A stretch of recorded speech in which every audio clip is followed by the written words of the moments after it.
What's the use of a pundit or a live streamer or a commentator or someone who explains what's going on in the world around us?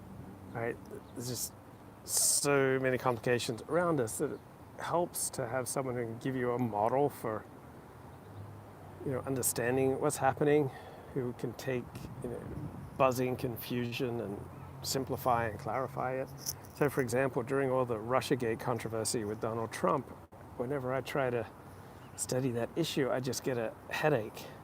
And so it helped to have someone like John Mearsheimer give a simple model that it just doesn't matter.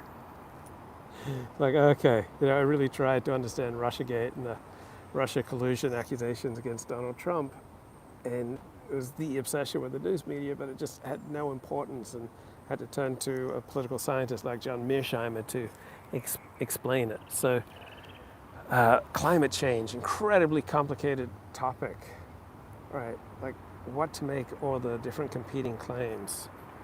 And so one pundit who seems useful to me is scientist Bjorn Lomborg.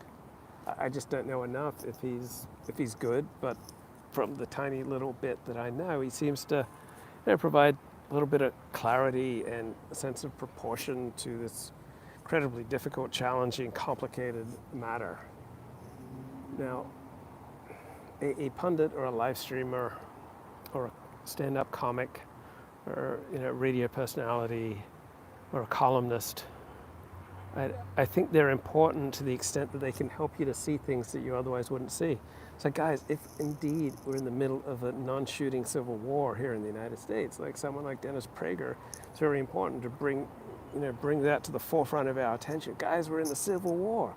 If indeed we are in civil war, which I do not believe, if we are becoming more like Nazi Germany with every day, as Dennis Prager says, then if that's true, that's something important to know, and Dennis Prager is providing an incredibly valuable service.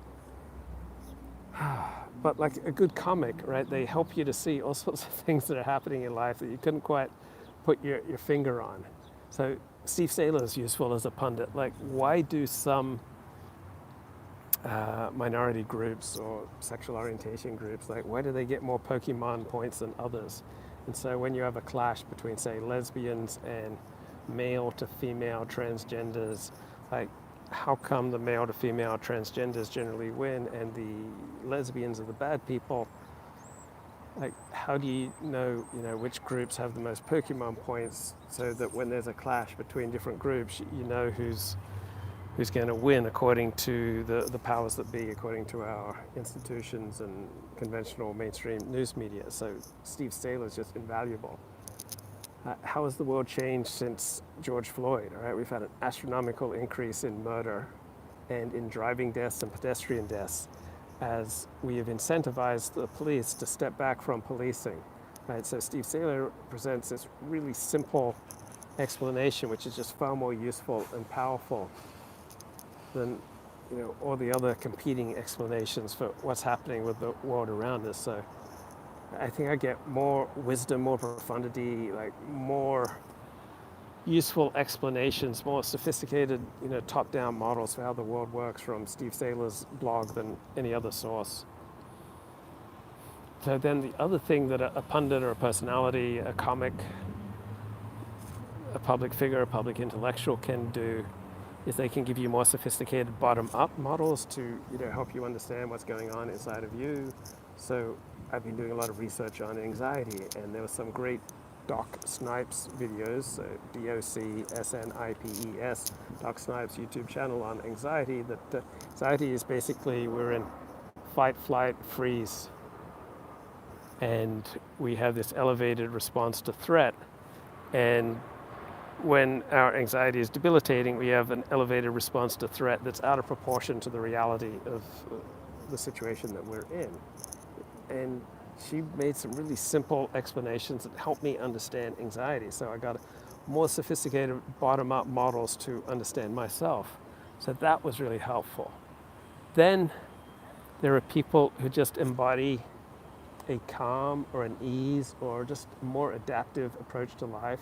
And it's not in anything they say, It's not necessarily in their top-down models or their bottom-up models or their comedy. It's just in who they are, how they speak, how they interact, how they deal with criticism and pressure. So you can imbibe like more adaptive ways of living, like calmer, more effective, more efficient, happier ways of approaching things, approaching conflict, dealing with other people, dealing with difficult situations, dealing with yourself, dealing with the confusing world around you. Like some people can just embody a sense of ease and calm and efficiency and effectiveness and a sense of humor and a joy. And so that can be incredibly powerful. So if you feel like you're on a mission from God, right, that can be an incredibly powerful thing, powerful trip to be on. So, teaching God's will for us, what preachers and pundits offer. They're here to teach us God's will, and like what can be more important than communicating God's will to us, right? My father devoted his life to teaching salvation. So if salvation to the next world, eternal life in the next world, is depend upon assenting to the belief that Jesus died for your sins on a cross 2,000 years ago, then yeah, that is the most important thing in this world, right? If the most important thing in this world is to get that guaranteed ticket to the next world where you can live forever, live in bliss, live with your family and your friends and your loved ones and be forever with God, just rocking it out in heaven, there's absolutely nothing more important. And so that mission would fill my father with tremendous passion and joy and helped him, overcome all shortcomings and setbacks in his life because, he had a mission from God. And Dennis Prager is another person who feels like he has a mission from God. So a mission from God, man, it provides you with strength and energy and power and purpose and usually community and, reason to go on living. On the other hand, mission from God is not really a falsifiable thing. So you could spend your entire life on something that has no basis in reality. Now, there is a falsifiable thesis if you claim, like I think Dennis Prager would claim, the most important belief you can have is ethical monotheism, that God, primary demand of you is that you behave ethically, that you are good to the rest of his creation. And so that absolutely makes sense to me, except I have found in my life that Ali Alexander bowing away from public life. So I found in my life that the big, sophisticated top-down models really don't matter that much. So Claire, you asked me earlier, I think it was you, how does belief in God lead to mental health? And just from my own empirical life experience, belief in God seems to make virtually no difference in most people who believe or don't believe. But where I do notice a difference is if people believe that God wrote the Bible. So I notice when people believe that God wrote every word of the Bible, they almost always tend to belong to an organized religious community, which then provides them with interpersonal connections. They're much more intense and regimented and demanding and disciplined level than people who simply believe in God. So yeah, it's possible to believe in God and it makes no practical difference in your life. That's what I see in America. And for most people who believe in God or don't believe in God, I don't see it making any practical difference in their life. But, and this is Dennis Prager's point, people who believe that God wrote the Bible, that almost always makes a difference in their life. Now, it doesn't necessarily make them better, but it does change them because it does almost always chain them, connect them to an organized community, which then will discipline them, keep an eye on them, provide models for them, guide them. So you kind of don't have nearly as much freedom when you believe God wrote every word of the Bible. So that would be a belief that would seem to make a difference in people's behavior, but again, it doesn't necessarily make people better. So plenty of people become religious, join an organized religious community, and they will treat their in-group better, but they will be more obnoxious or more difficult to deal with. What revelation will sink Nick Fuentes? I don't anticipate any revelation sinking Nick Fuentes. He seems to have really good shock absorbers. Like, he seems to deal really well with the slings and arrows of fortune, and I just see nothing untapped to sink Nick Fuentes. He seems to be very appealing to, a crowd with an average IQ of around 100. And that's his audience, and he's very effective talking to them. But generally speaking, I don't see top-down beliefs, theological, philosophical, making that much of a difference. People can claim all sorts of religious and philosophical beliefs, and usually doesn't make much difference to their behavior. Like, people, if need a fundamental reordering of their inner worlds, of their soul, of their psyche, of their emotions, a fundamental reordering that can either come as a result of genuine human connections, like getting a wife, having kids, joining a community, friendships, like one good friend can completely revolutionize your life.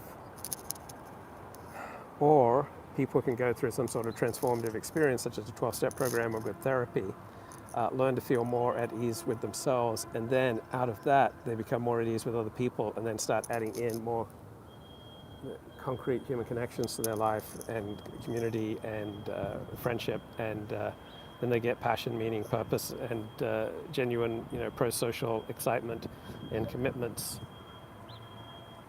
So sometimes the reordering can come through 12-step programs, therapy, possibly forms of religion or some sort of community, or even, a hobby. Maybe, archery can promote a reordering. So as you see in the movie The Weatherman, starring Nicolas Cage. But usually all these things are effective to the extent that they connect you to a genuine community. So when people convert to Orthodox Judaism, the primary test is, can you join and live well in a community? And then once you get connected to a community, it's very hard to leave. If you're just pragmatically joining Orthodox Judaism to get married or for some pragmatic reason, and you don't form those deep, strong bonds with people, then when it's no longer in your interest to be part of the community, you can just leave. And this happens. Like, I know people convert to Orthodox Judaism, get married, and then if they get divorced 5, 10, 15, 20, 25 years later, they then leave Orthodox Judaism because the only reason they joined up was, to get married and, to, raise kids together in a coherent home. So I don't know how one could join effectively an Orthodox Jewish community for 25 years and then drop out, but it happens. It happens. I would think that the bonds you would form would prevent that. So the easiest way, I think, to get reconfigured internally to be more adapted to life and to be more effective in life is to develop good friends, or to develop your relationships with your family, your extended family. And that has like a calming effect on the psyche, which then reduces your chances of acting out, which then makes it easier for you to form other connections, and then you form virtuous circles. And as you connect with people in an effective way, you get more energy. As you get more energy, you can do more great things with your life. As you're more energized, you'll bring more energized people into your life. When you're down, dour, despondent, apocalyptic, hopeless, then you're not going to attract decent people into your life. And people who are earning, people who are achieving, and people who do have love, commitment, families, marriages, community, and good things in their life, they're not going to want you around because you're going to contaminate and bring them down. Why would anyone want someone like that in their life? So easiest way to reconfigure internally is to have the absolute pleasure of friendships. But sometimes through good therapy, good practices, meditation practices, good hobbies or whatever, you can reconfigure internally, and then that overflows into more effective relationships, and then you're building virtuous circles. So your relationships improve, which helps your internal configuration improve. And as your internal configuration improves through things like Alexander technique or 12-step programs or meditation or other virtuous practices, then your outward world improves, and these things keep feeding back on each other, providing a virtuous cycle.